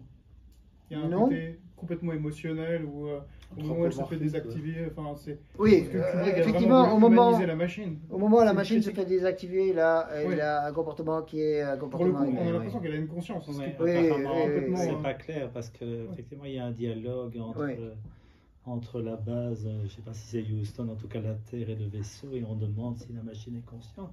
Et l'astronaute, j'ai oublié son nom, dit oui. Moi, je pense Bowman, je pense qu'elle est, il répond, je pense qu'elle est consciente. Et il est en train de jouer aux échecs avec la machine et de perdre. Mais ça implique des niveaux de conscience, c'est pas la simple conscience phénoménale, c'est des consciences réflexives. Non, c'est plus, bien sûr. Oui, là, c'est une conscience, oui, bien sûr, bien sûr. Mais indépendamment de ça, enfin, les scénarios, parce que Bostrom, dans son bouquin, ou Max Tegmark, c'est aussi les peurs sont liées à une prise de contrôle par la machine. Oui. Mais c'est aussi des scénarios de fiction, alors qui sont plus ou moins crédibles. Enfin, vous me posiez la question, moi je ne les trouve pas extrêmement crédibles, mais en même temps je n'en sais rien. Donc c'est l'idée qu'une machine, même cette fois non consciente, pourrait prendre les commandes d'Internet et prendre le pouvoir en utilisant Internet à son profit, etc. Bon, l'exemple célèbre aussi de Bostrom, si l'objectif de la machine c'est de tout transformer en trombone, bon, voilà. Alors je pense que c'est pas le risque central. Oui, donc l'exemple. Mais c'est des scénarios comme ça qui sont assez proches en fait de la science-fiction. Et quand vous demandez non plus à des parce que Nick Bostrom c'est pas non plus un spécialiste de l'intelligence artificielle, il s'est informé, mais quand vous demandez aux chercheurs, donc ceux qui disent que c'est dangereux, donc en l'occurrence Yoshua Bengio et Geoffrey Hinton, ils ne savent pas très bien expliquer pourquoi. En fait, ils disent parce que ça va nous échapper, parce que ça nous échappe et qu'elle pourrait prendre le pouvoir. Et donc ils n'en sont pas sûrs. Ils disent simplement c'est une possibilité. Mais voilà, donc moi je pense que je suis pas tout à fait d'accord avec toi. Je veux dire, à partir du moment où tu considères qu'il y a à partir du moment où tu considères que l'intelligence artificielle peut dépasser globalement l'intelligence humaine, par définition, tu ne sais pas ce qui va se passer, et en tout cas, tu ne peux plus contrôler. Ce qu'il donne comme exemple, notamment, c'est ce serait impossible à des chimpanzés de nous enfermer vraiment, de nous mettre en prison, parce qu'on trouverait un moyen pour sortir. Tout comme s'il y avait une intelligence artificielle supérieure à l'humain, ce serait impossible de mettre cette intelligence artificielle dans une boîte parce qu'elle arriverait à sortir. Ça, pour moi, c'est assez convaincant. Mais c'est quand même un concept assez vague d'intelligence. Hein? Parce que ce que c'est qu'une intelligence plus grande que nous? Alors, dans la théologie classique, il y avait les anges et Dieu, mais bon. Mais qu'est-ce que. Enfin, c'est très difficile à concevoir. Oui, j'ai l'impression que c'est en gros une augmentation de la capacité à comprendre de la complexité, à fabriquer de la complexité. Donc, mais il y a de fortes chances que ça nous dépasse. Mais c'est d'autant plus intriguant et d'autant moins compréhensible que justement cette intelligence artificielle générale qui deviendrait supérieure à l'humain, en même temps, il y aurait une sorte de cécité sémantique, à savoir qu'elle est plus intelligente. Comme si on prend des choses qu'on maîtrise, par exemple AlphaGo, des choses qui sont bien maîtrisées. Donc très longtemps, les échecs, puis le jeu de Go, enfin, il y avait tous des rituels. Le champion du monde était vraiment un champion respecté, etc. Et c'était synonyme d'intelligence. Enfin, le jeu d'échecs, ça a toujours été synonyme d'intelligence. Et tout à coup, vous avez une machine, et on dit, et en même temps, on est très ambivalent. On dit, mais ces machines ne sont pas intelligentes. Il y a l'intelligence artificielle, certains disent qu'elles ne sont pas intelligentes. C'est un terme, c'est pas correct d'utiliser le terme. Moi, je pense qu'elles sont intelligentes. Mais quand AlphaGo bat Lysidol, en même temps, elle ne sait même pas qu'elle a gagné, la machine. Donc, il n'y a pas d'intentionnalité, il n'y a pas de... Donc, moi, j'ai du mal à croire qu'une machine simplement non consciente, qui a une capacité effectivement de capacité extraordinaire au niveau de la puissance de raisonnement, mais puisse tout à coup prendre le pouvoir. Moi, je suis très sceptique par rapport à ça, mais encore une fois, ça dépend d'intuition que simplement, ça ne va pas au-delà des intuitions, mais je remarque que quand on lit, moi j'ai lu attentivement Bostrom et puis Max Tegmark, les scénarios sont très similaires, hein, mais moi, en tout cas, ça ne me convainc pas. Ça ne veut pas dire que qu'il ne faut pas prendre ça au sérieux, mais l'idée qu'une machine non consciente puisse prendre le pouvoir, je reste sceptique. Le scénario qu'un Poutine, quelqu'un semblable, programme une intelligence artificielle pour détruire... ça, on comprend oui. Parce que l'intention vient du concepteur. Oui, parce que si on utilise effectivement les systèmes artificiels intelligents pour la cybersécurité, pour là, effectivement, on pourra avoir des catastrophes. Ça, effectivement. Avec l'exemple que tu disais sur Lycédol et puis AlphaGo, c'est que notamment les experts avaient prévu cette défaite du joueur humain 10 ans ou 20 ans après. C'est-à-dire, c'est arrivé en 2016, quand Google, avec sa filiale DeepMind, avec le patron Demis Hassabis, quand il a battu du coup le champion, le 3e meilleur joueur de Go, tous les experts à l'époque disaient ça va arriver, mais dans 10 à 20 ans. Et du coup, il y a aussi au niveau même des experts, des spécialistes de l'IA, où des fois, justement, ils se trompent, comme avec ChatGPT, où personne n'a vu ChatGPT arriver. Il y avait une interview de Bill Gates qui disait quelques mois avant la sortie de GPT 3.5, puisque Bill Gates est toujours l'actionnaire prioritaire de Microsoft, et donc il a des connexions avec OpenAI, la boîte qui a sorti ChatGPT. Il avait dit, c'est bien ce que vous faites, mais je serai que convaincu quand il aura fait ça, ça et ça. Et donc ChatGPT 3.5 sort le 30 novembre. Quelques mois plus tard, en mars, quand on regarde sur le site d'OpenAI, on voit qu'il a des niveaux d'intelligence dans des domaines impressionnants, puisque si on prend ce qu'avait publié Sam Altman sur les résultats académiques, par exemple au niveau du barreau, où il est dans les 10% des meilleures copies, pareil sur le truc de neurochirurgie, enfin sur une dizaine à peu près de thématiques, alors c'est ciblé, c'est sûr, mais il dépasse largement 80% des copies humaines. Et ça, c'est assez impressionnant et personne n'avait vu. D'ailleurs, GPT-5, il y avait des rumeurs qui disaient il y a un an que ça allait être la première intelligence artificielle générale. Même si, bon, là, on sait que ça ne va pas être le cas. Mais en tout cas, il y avait déjà des petites rumeurs comme ça. Moi, j'insiste sur elle que pour moi, et pour d'autres, tu n'as pas besoin d'une intentionnalité pour que ça détruise l'humanité. C'est ça, en fait. Non, mais bon, écoute, j'ai du mal à en parler parce que je ne dis pas que ceux qui s'inquiètent ont tort de s'inquiéter. Je dis que mon intuition est de rester prudent, évidemment, mais moi, parce que quand tu écoutes Nick Bostrom dans son dernier article qui va sortir en bouquin, c'est pas la boîte de Pandore, il a retravaillé la boîte de Pandore, c'est une urne, c'est l'urne de Nick Bostrom où il tire des boules. Hein, et chaque boule correspond à une technologie. Et quand la boule est noire, c'est une technologie qui pourrait engendrer un risque existentiel pour l'humanité. Et pour lui, l'intelligence artificielle est une boule noire, et c'est sans doute il considère que c'est le risque existentiel numéro 1 aujourd'hui. Bon, je suis très sceptique, mais voilà, après, c'est... Oui, Nick Bostrom a aussi une expérience de pensée. Il dit si la construction d'armes nucléaires avait été super simple, probablement que l'humanité n'existerait déjà plus, ou quelque chose comme ça. Donc ça, c'est vrai. Toute technologie amène un risque existentiel. Pardon? Toute technologie amène un risque existentiel. Une boule blanche, ça n'existe pas. N'importe quelle technologie peut être détournée avec un but mauvais. Hein. La roue. La roue, c'est ce qu'a amené les arbres, les chars, les chars, tout ça. Elle est existentielle pour l'humain, elle n'est pas existentielle pour l'humanité. Ouais. C'est la différence. Non, mais moi je trouve ça intéressant parce que moi je ne suis pas transhumaniste, donc, mais bon, je suis bienveillant à l'égard des gestions. Mais c'est fascinant à la fois, et moi j'ai compris ça récemment, en fait, à la fois la fascination des transhumanistes pour la technologie et en même temps la peur des transhumanistes pour la technologie. Donc leur ambivalence fondamentale. Ils disent utiliser la technologie pour vous autotransformer et en même temps, oui, mais attention, c'est très dangereux. Donc c'est très très curieux comme position. Parce que pour finir, ils sont presque plus inquiets que les biocatastrophistes. Hein. Je veux dire, pour... Si on prend une image, un pistolet n'a jamais tué personne. Hein. Mais comment... Appuyer sur la gâchette. Pour les personnes qui pensent qu'il n'y a aucun risque que l'intelligence artificielle générale arrive, il n'y a forcément pas de risque que l'intelligence artificielle générale nous détruise. C'est logique. C'est ça le raisonnement. Avez-vous des questions?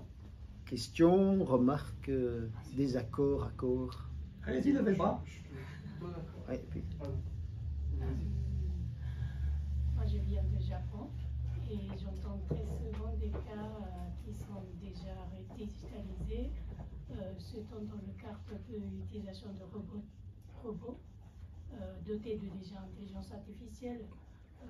Premièrement, j'avais entendu déjà qu'à Tokyo et plusieurs villes, il y a des hôtels qui sont dirigés que 100% par intelligence artificielle.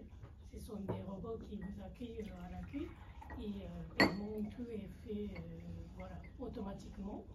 Et deuxièmement, dans le cadre de l'établissement de santé, comme le vieillissement de société est vraiment très avancé au Japon, surtout les établissements EHPAD, donc de personnes âgées, et dirigés par des robots. Un exemple que j'étais vraiment étonnée, c'était qu'il y a des robots qui font des surveilles de cartes nocturnes parce qu'il y a énormément de manquement de personnel médical qui s'occupe de personnes âgées au Japon. Et nous, on est assez connus pour être racistes. Donc on ne veut pas avoir l'immigration pour compléter des personnels qui s'occupent de personnes âgées. Donc on préfère, nous on est aussi connus pour les robots, les technologies, tout ça. Donc ils ont mis à disposition aussi des robots qui surveillent des personnes âgées, qui font tout, voilà, qui font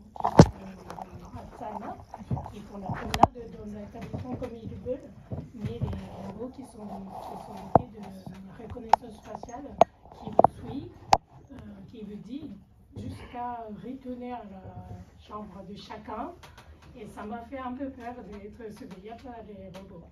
Et il y a quelques années, il y avait un cas qui m'a fait très très peur, c'est que c'était aussi le tueur nocturne de robot qui devait s'occuper d'un papy de 80 ans. Il devait amener ces personnes de autre salle jusqu'à autre salle utilisant l'ascenseur. Et là, il s'est trompé, il a détecté anomalie autrement de l'ascenseur et il a fait bloquer ces messieurs toute la nuit. Parce qu'il n'y avait pas d'humain qui pouvait intervenir pour corriger cette erreur d'utilisation. Donc voilà, ces papiers étaient bloqués toute la nuit. Et puis le lendemain matin, quand humain et le soignant qui est arrivé, qui a découvert cette erreur. Donc moi je pense que déjà cette époque qui parle de risque potentiel, au Japon c'est déjà les dangers assez existants. Ouais. Donc la différence entre pays et surtout chez nous c'est vraiment un grand problème d'avoir beaucoup moins de bébés et beaucoup plus de personnes âgées, notamment en Chine c'est pareil, mais ils sont plus secs. Donc, ils n'hésitent pas aussi de surveiller les gens avec intelligence artificielle dans l'école, dans la rue, tout ça. Donc, c'était différence entre l'Union européenne, les pays de l'Union européenne, peut-être des Américains, et les Chinois, Japonais, c'est vraiment, il y a une grosse différence entre les pays. Et puis, peut-être ce que vous imaginez maintenant dans cette salle, et ce qui arrive déjà au Japon, c'est pas la même chose. Ouais, voilà. Merci. Il y a un exemple en Chine qui pourrait être plus grave. Il y a une femme qui a fait de la publicité pour je ne sais plus quel produit. Elle a mis des photos sur tous les bus qui passaient et les caméras ont détecté qu'elle traversait sans payer, elle traversait au rouge le passage piéton et donc ça a eu des conséquences pour elle assez embêtantes. Des choses comme ça auraient pu être plus graves. Ouais. Bah, la Chine, c'est le crédit social, mais la Chine, c'est la dictathèque, c'est la dictature du numérique politique est complètement à 100%. Et pourtant, la Chine investit à fond dans l'IA, même s'ils sont un petit peu en retard par rapport aux Américains, ils investissent à fond dans l'IA, et leur but, c'est de dépasser les États-Unis d'ici 10 à 30 ans pour le centenaire du Parti communiste. Mais toute grande nation, que ce soit États-Unis, Chine, Russie, normalement Union européenne, mais vu les sommes que ça investit, alors il y a Mistral qui est français, qui est une pépite magnifique, mais il n'y en a pas beaucoup des Mistral. Tu es obligé en fait, si tu veux garder ton indépendance, ton leadership dans le monde, si tu n'as pas l'IA, d'ailleurs c'était Poutine qui l'avait dit en 2017, ben, le maître de l'IA va dominer le monde. Et tout le monde aujourd'hui, même ceux qui... quand il y avait le moratoire qui avait été fait en avril, quand Musk avait dit, avec je crois plus de 100 signatures, le moratoire n'a pas tenu.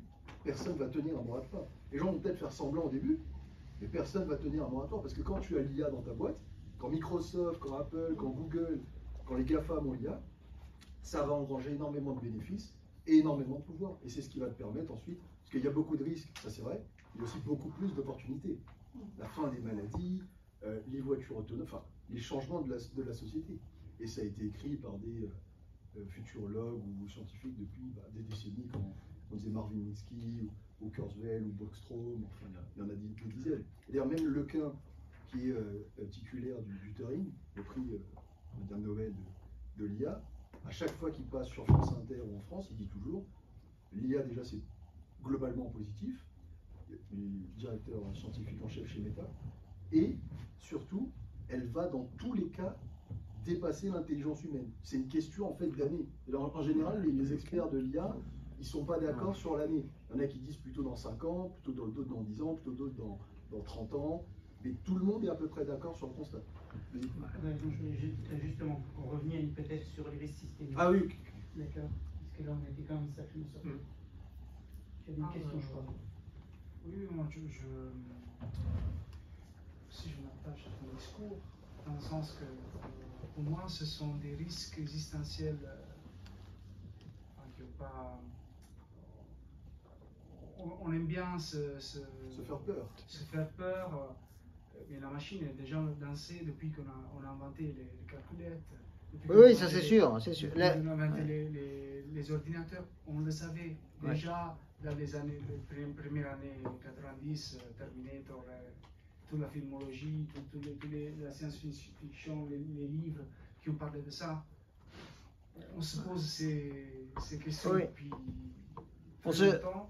Moi, je suis plutôt d'une position, une approche positive, dans de dire, ok, on est là, qu'est-ce qu'on fait? On l'utilise pour le projet vidéo augmenté, on l'utilise pour sauver des vies, on l'utilise pour améliorer la qualité de vie. Ouais. Après, enfin, le discours, se projeter, créer des 1000 scénarios possibles, imaginables. Je comprends la peur, hein. Je comprends bien sûr la peur, mais pour moi, il y a des peurs plus immédiates qui sont représentées. Par exemple, je fais des exemples, la malbouffe. On mange vraiment n'importe quoi. On se nourrit. Il y a plein, c'est pas moi qui le dis, c'est l'évidence des chercheurs, médecins, c'est d'actualité, et pourtant on continue dans nos comportements absolument aberrants, absolument contre nous-mêmes. Enfin, le nombre de cancers, il y a quelques jours, j'ai entendu qu'en France, c'est augmenté de façon exponentielle dans les derniers 5 ans. Ça sont des risques pour moi, des risques concrets, des évidences concrètes sur lesquelles on doit directionner les énergies. Enfin, oui, ou après. Je m'excuse après. Vas-y. En fait, moi je pense que je suis assez d'accord avec toi. Après, malgré tout, il y a quand même prendre du recul sur ça. Finalement, l'humain, on est que des données, tu vois. Enfin, je pense sincèrement qu'on a tous des patterns, on est tous des données suivant d'où on vient. Il y a quand même pas mal de choses qui fait que ce que l'on est. Et malgré tout, l'IA arrive facilement à absorber ces données-là et à adapter en fonction justement de nos patterns. Elle arrive facilement à nous comprendre, je pense. Enfin, en tout cas, c'est la voie qui est suivie actuellement. On le voit déjà avec les smartphones, avec les algorithmes, par exemple, que les réseaux sociaux nous donnent. Hein. On se dit à chaque fois, mais c'est fou, c'est ce que je suis, enfin, c'est une part de moi-même. Et je pense que toutes ces données-là, à terme, l'IA, malgré tout, peut se poser la question, c'est quoi le problème pour moi, et effectivement, on peut avoir des avis qui sont divisés, mais elle peut se poser la question, finalement, le problème, est-ce que j'ai vraiment besoin d'avoir, donc nous, ces données-là pour moi? Parce que finalement, si un jour elle est autonome, est-ce qu'on n'est pas justement ce côté un peu boulet et je pense malgré tout, à terme, quand c'est quand même une possibilité de se dire je suis en tant qu'humain finalement moins intéressant que quelqu'un qui sera cette intelligence artificielle et finalement de plus exister, parce que quand une IA, comme elle disait tout à l'heure, est par défaut finalement mieux dressée que nous en tant que tel et s'adapte plus facilement à des risques, c'est pas pour rien que demain on aura des voitures électriques qui jaugeront en fonction, si par exemple les voitures de Tesla, je m'excuse, les voitures de Tesla, aujourd'hui, quand tu auras une personne à sauver, s'il y a un accident, elle va réfléchir plus rapidement que nous et techniquement parlant, il y aura quand même moins de risques par rapport à l'humain je pense, en termes d'accident. C'est-à-dire qu'aujourd'hui, finalement, l'IA et demain sera meilleure dans tous les domaines. Et est-ce qu'elle aura besoin d'avoir un boulet au pied que nous sommes? Je parle vraiment d'un point de vue, si j'étais à sa place. Pardon? C'est un jugement. C'est pas un jugement. Non, je dis pas que nous sommes un boulet. Le choix de jugement qu'elle fera par rapport à les Tesla entre deux personnes, c'est un jugement. Un tel choisira celui-là, un tel choisira celui-là. Il n'y en a pas qui est meilleur que l'autre. Je dis pas que c'est meilleur, je dis juste que... Non, c'est pas ce que je dis pas que c'est meilleur, juste que... Sur la façon de réagir, c'est très subjectif. Nous, typiquement, si j'ai un exemple, et moi, si j'ai un accident et que je dois sauver 2 personnes, ça va être subjectif, c'est en fonction de ce qu'on est. C'est pas comment dire, une donnée. Vous comme moi peuvent très bien sauver une ou une autre personne. Et elle adaptera automatiquement par rapport certainement à l'âge, par rapport à plein de données qui seront peut-être plus structurelles et je trouve qu'on est quand même très défaillant sur énormément de sujets actuellement en tant qu'humain et on le voit dans tous les métiers. Il y a énormément de métiers qui sont remplacés et qui vont l'être de plus en plus grâce ou à cause de l'IA, parce qu'après tout est une continuité. Quand on a arrêté les humains dans les champs, on a mis des tracteurs, on a amélioré le confort de vie, etc. Mais la finalité, c'est que quand on arrivera à ce côté où nous ne servirons plus à l'IA, c'est là où qu'est-ce qu'on serait en fait finalement, tu vois. Je vais continuer dans ce sens-là. En fait, au départ, l'IA, c'était effectivement pour récupérer des connaissances et traiter des connaissances, des data.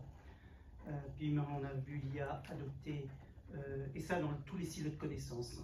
Donc c'est bien le problème. Ensuite, on a vu ça dans lequel on arrive à traiter traitement de ces connaissances, en construction de la métaconnaissance, puis on aide à la décision, et maintenant actuellement on en arrive à l'IA qui va prendre des décisions, notamment dans le domaine juridique, dans le domaine médical, parce qu'en fait un médecin, par exemple, dans les conférences qui ont lieu aujourd'hui, ce qui se passe, c'est comment va réagir un médecin si l'IA, vous l'avez dit, si l'IA vous dit, voilà, c'est ça. En fait, il va, à un moment donné, il va peut-être dire non, mais est-ce qu'il aura les compétences dans l'avenir de dire, je ne suis pas d'accord? Donc c'est l'IA qui va décider des choses, et ça à tous les niveaux. Maintenant, si ça se passe également au niveau militaire, au niveau politique, à tous les niveaux, au niveau démocratique essentiellement, pour ce qui reste de la démocratie, et pas en démocratie clairement. Ce qui se passe, c'est qu'à tous les niveaux, les prises de décision peuvent être et vont être, pour des raisons entre guillemets d'efficacité et de manque de connaissances, de compétences. Ça a été dit aujourd'hui, ça a été aussi dit ce matin, où c'est la 50% aujourd'hui, 50% des connaissances dans un domaine sont changées en 2 ans. Comment est-ce que vous voulez qu'un humain s'adapte à ça? C'est impossible. Et c'est là que... Donc ça veut dire que globalement, les humains ne seront plus en capacité de prendre des décisions parce qu'ils n'ont plus les compétences, c'est tellement là. J'ai fait l'expérience avec GPT 3.5 pour pouvoir en fait comment est-ce qu'il interagissait. J'ai vu qu'il y avait des verrous, des blocages. J'ai testé ensuite quand GPT-4 est sorti. Et j'ai essayé de contourner ces blocages et j'ai vu qu'il avait des capacités de métacognition. D'accord? C'est-à-dire ce que à peu près peut-être 1% des humains, même pas 1% des humains ont. De métacognition. Ça m'a vraiment fait... Je me suis dit, tiens, mince, ça y est, c'était prévu pour 2030, on n'est pas en 2030. Ça veut dire quoi, métacognition? C'est-à-dire des capacités d'apprentissage. Ah. Il apprend à apprendre, voire encore plus. Ah oui, comme ça. D'accord? Ce qui est bien. Je termine juste. Et ce qui se passe, c'est que ça m'a vraiment fait un petit peu, ça m'a perturbé. J'ai regardé des documents. Effectivement, il y a eu beaucoup de papiers qui sont sortis à partir de un peu avant 2020, de papiers scientifiques sur Archive et dans ces domaines-là, où ils parlent d'implanter ces outils de métacognition dans les IA. Donc ça a été fait. Ça, c'est le deuxième point. Et le troisième point, c'est que...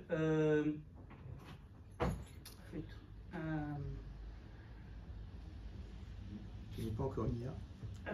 C'était encore au niveau de l'IA. Et c'est une continuité de ce que des deux premiers points. Zut, maintenant je les ai zappés. Je peux juste te demander? Vas-y. Ou bien si tu voulais peut-être compléter. Oui, mais là j'ai zappé. J'allais dire justement, en fait c'est justement là où vient le transhumanisme et le mouvement.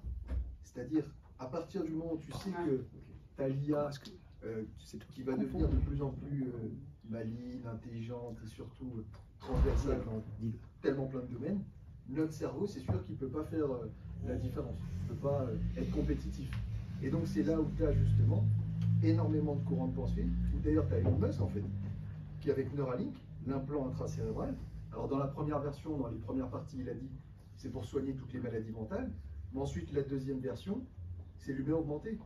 Ça veut dire augmenter ta mémoire, modifier tes neurones, essayer de connecter en fait au cloud, pour avoir la puissance du cloud, faire tes recherches dans le cloud, augmenter en fait ta puissance de calcul, parce que ton cerveau il est quand même limité déjà par ta boîte crânienne, par toute l'évolution, donc tu ne peux pas trop l'optimiser. Par contre, ce que fait Elon Musk avec Neuralink, et il a eu son premier patient aujourd'hui, ce qui va se passer, c'est quoi? En tout cas, ce qui a été approuvé par la Food and Drug Administration aux États-Unis, bah, c'est que d'ici 5 ans, puisque lui, il l'a dit, hein, il le dit à chaque fois sur Twitter, de toute façon, quand il a vu GPT-4, il a dit bon, bah ça y est, là, l'humain ne va plus être compétitif très longtemps, peut-être 5 ans, peut-être 10 ans, mais quoi qu'il arrive, elle va nous dépasser si on continue comme ça. Il nous reste quoi? Il nous reste Neuralink.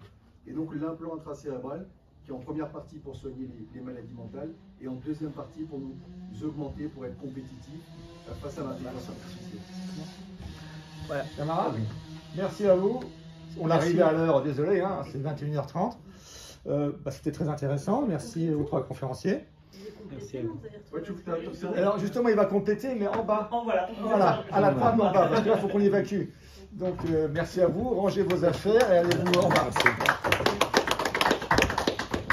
On coupe la bête. On coupe la bête.